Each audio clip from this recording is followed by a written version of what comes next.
Ito may isi-shoutout lang ako si Bulinaw Pride, Kakosa TV. Yan.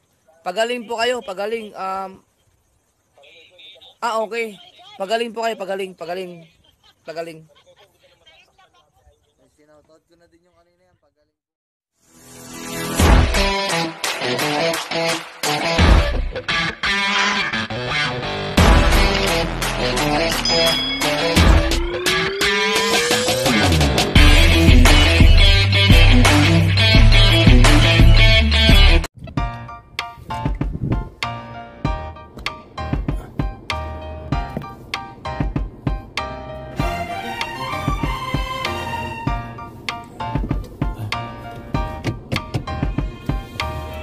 Biyahe ulit mga kusa. Biyahe. West Hollywood ulit. Trabaho.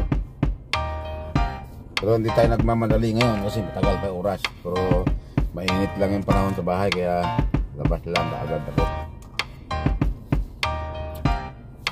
Mag-aircon na lang ako.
Grabe yung lalambot ng mga kama kagabi. Mas pinalalambot nila ng gusto yun. Hindi, baka sumingaw lang. Hindi, lahat. Pati si James A.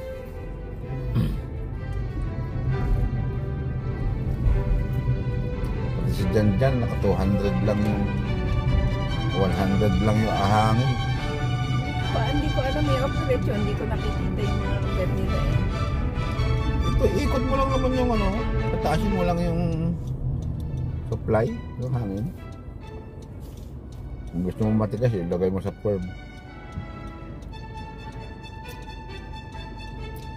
Yung nga, nagtawag na sila ng technician noon eh.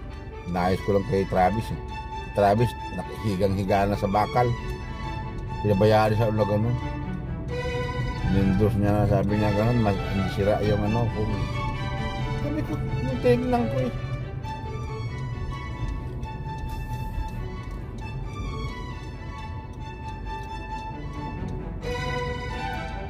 Nangyari yata yan sa amin ni Ana.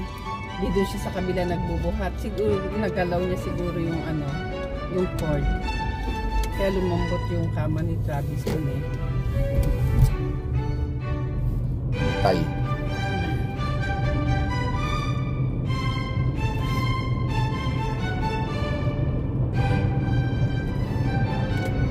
Mabilis siya pero hindi siya organized.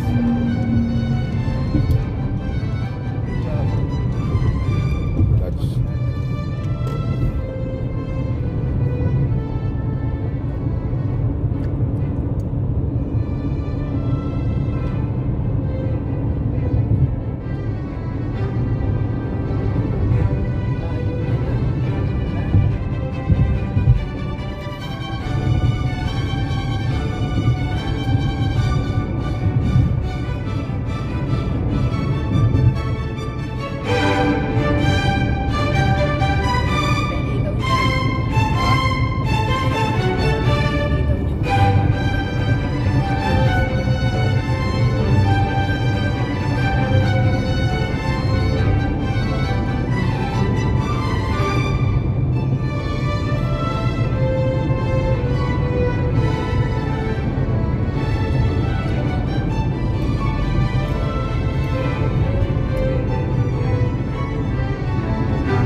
kay Brian.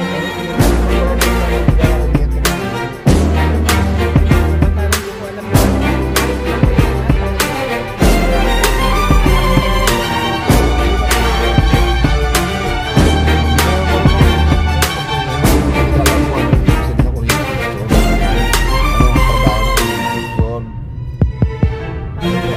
Ang hinawakan yung bag ng Tapos si Shirley, kung nag-kuryente yan, pareho-pareho kami pinag-kuryente. Si Michael nga eh. Sabi daw ni Michael kay kasi si Shirley nag-kuryente. Pareho-pareho kami. Hindi man lang ako pinahawak ng Grace kahit magkasama na kami sa trabaho sa kabila. Kasama ko na yan ha. Sabay ko yan paggabi doon. Sa paggabi na po ako sabay.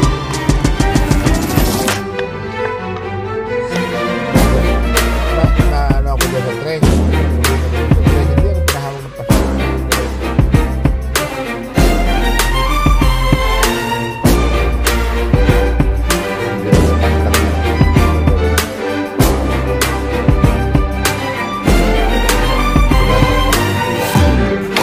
Manood ka lang.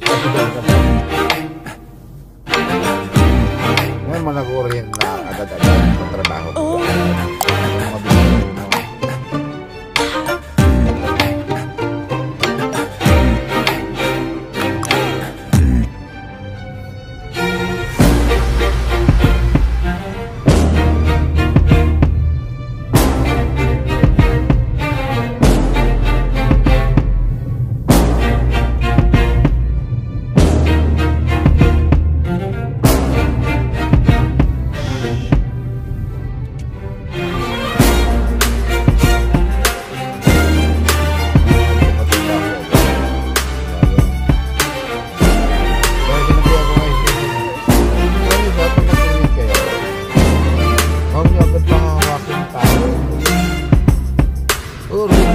Mabilis mo. Bali kayo dyan. Pag kaya nabalian, wala pa yung ano yan. Hindi pa yan empleyado. Mag-orient pa lang. Sagutin nyo yan. Akala ninyo. Pinaliguan namin. Mabuti ko sinabi niya sa order na niya on the job training. Wala si Jose nun. Kulang ang lalaki. Wala Pag sinabi on the job training, yan. Si Glory lang nandun. Absent si Jose. Pag orientation, discussion lang yan. Paperwork lang yan. Explain mo lang muna yan. Hindi yung hawakan ng pasyente, buhat dito, buhat dito. Wala. Sabi ko, patay tayo dyan pagka ito'y mga nagloko-loko yan eh.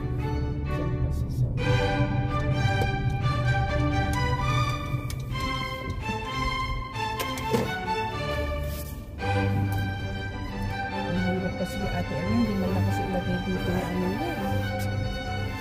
Kaya pag nakasagi, di kasalanan niya. Hindi mo ba yan? Hindi naman tayo yung driver na kan. Kaya natin ipasok yun yung kan.